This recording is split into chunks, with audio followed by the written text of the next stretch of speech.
Bismillahirrahmanirrahim. Assalamualaikum warahmatullahi wabarakatuh. Apa kabar semua anak-anakku?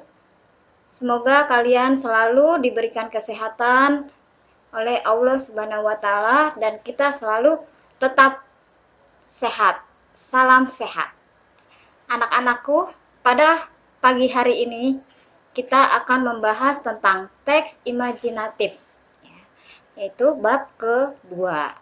Dalam pembelajaran kali ini, kalian Ibu harapkan nanti bisa mengidentifikasi unsur-unsur dan menceritakan kembali isi teks narasi cerita imajinatif yang didengar dan dibaca secara lisan, tulis, dan visual dengan baik. Pada kesempatan kali ini, Ibu akan menjelaskan tentang pengertian teks cerita fantasi atau cerita imajinatif. Cerita imajinasi, Teks cerita fantasi adalah bahan tertulis yang berbentuk karangan atau tulisan untuk menuturkan, menggambarkan, atau membayangkan berbagai perbuatan, pengalaman, dan kejadian berupa angan-angan, hayalan, imajinasi, atau rekaan belaka. Jadi cerita fantasi itu seperti cerita hayalan kalian, bisa juga seperti itu. Nah, di dalam cerita fantasi ada unsur-unsur yang harus kalian ketahui, Unsur yang pertama yaitu adanya keajaiban, keanehan, dan kemisteriusan.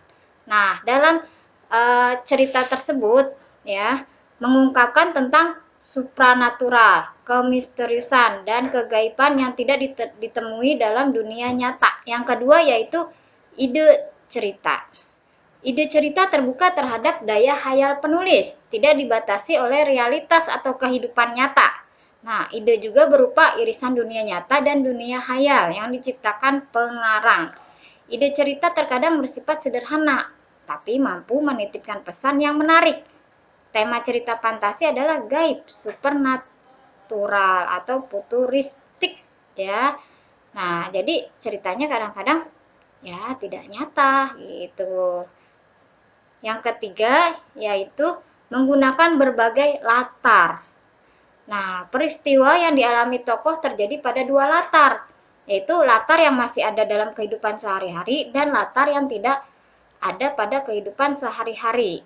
Nah, latar itu kan tempat Nak Nah, tempatnya ada yang nyata dan ada yang tidak nyata. Nah, alur dalam cerita fantasi itu juga memiliki kekhasan, Alur itu apa? Rangkaian peristiwa cerita fantasi, Menggunakan apa? Menggunakan melalui dimensi ruang dan waktu.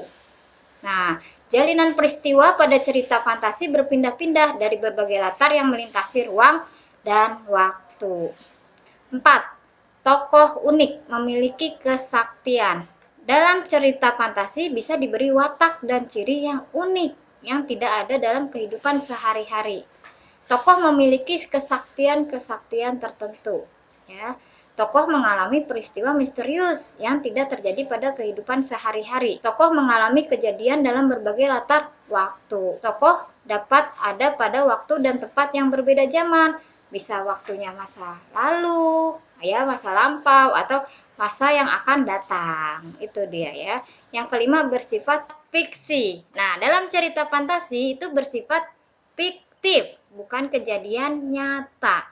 Cerita fantasi bisa diilhami oleh latar nyata atau objek nyata dalam kehidupan, tetapi diberi fantasi, Jadi sifatnya itu hayalan, Yang keenam yaitu bahasa. Dalam penggunaan bahasa, kita bisa menggunakan bahasa yang berupa sinonim, sinonim kata, diiringi dengan emosi yang kuat dan variasi kata cukup menonjol. Bahasa yang digunakan itu variasi, ekspresif, yaitu apa? Mengungkapkan gambaran, gagasan, perasaan, itu masuk ke dalam ekspresif dan menggunakan ragam percakapan, dialog berupa dialog. Nah, di sini ada contoh pertama yaitu tentang kaburnya pangeran. Ibu akan membacakan secuplik cerita tentang kaburnya pangeran. Harry merasa seolah dia juga meluncur di angkasa. Itu tidak terjadi. Itu tak mungkin terjadi. Keluar dari sini cepat, kata Snape. Dia menyambar Malfoy pada tengkuknya dan memaksanya masuk lewat pintu lebih dahulu dari yang lain.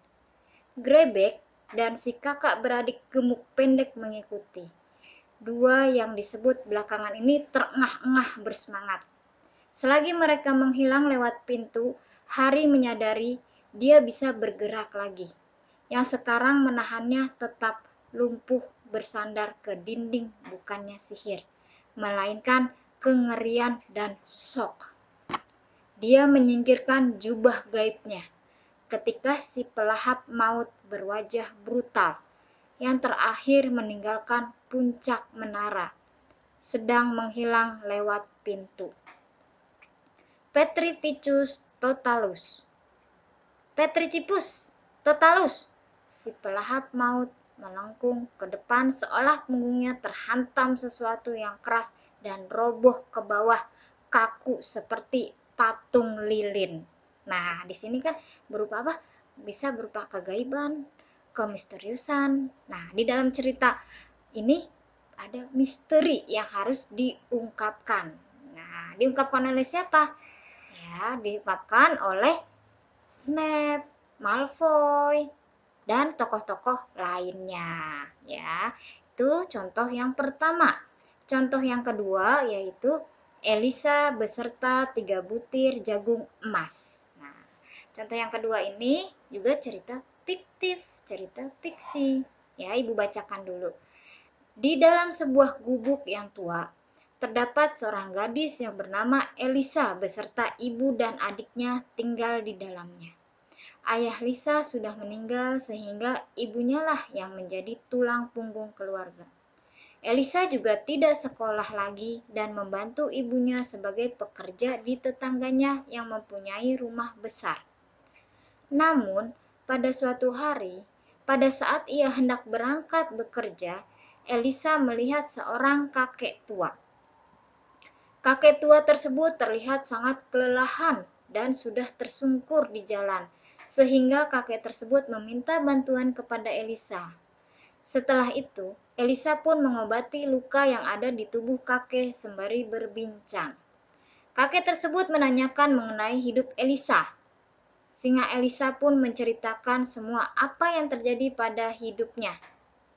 Setelah itu, Elisa pun menawarkan diri untuk mengantarkan kakek tersebut. Namun kakek tua tersebut menolak dan memberikan sebuah kain kepada Elisa. Rupanya di dalam sepotong kain tersebut terdapat 3 butir jagung yang berwarna emas. Dan si kakek tersebut mempunyai pesan kepada Elisa, jika jagung ini merupakan jagung ajaib. Kemudian ibunya menyuruhnya untuk menanam biji jagung tersebut di belakang rumahnya. Namun, alangkah terkejutnya Elisa ketika hendak memasak jagung tersebut. Sebab jagung tersebut adalah emas. Setelah itu, ibunya pun berencana untuk menjual jagung emas tersebut dan membuat hidup lebih sederhana. Nah, itu dia ya nak ya, 2 contoh dari cerita imajinasi atau cerita fantasi. Jadi sama ya nak ya, cerita fantasi, cerita imajinasi sama. Nah, nanti tugas kalian yaitu ya mencari apa? Mencari sebuah cerita ya, bebas apa saja boleh, silahkan kalian cari cerita contoh cerita teks fantasi atau cerita fantasi ya nak ya.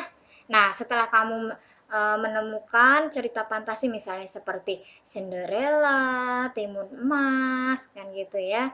Nah, itu kamu cari unsur-unsur cerita fantasinya. Apakah di dalam cerita tersebut ada kemisteriusannya, ya, bagaimana bahasanya, latarnya, tokohnya, apakah di situ ada tokoh yang unik, ya, ceritanya bagaimana, apakah ceritanya unik atau tidak, menarik atau tidak. Itu ya tugas dari ibu. Kita harus selalu bahagia walaupun belajarnya di rumah ya.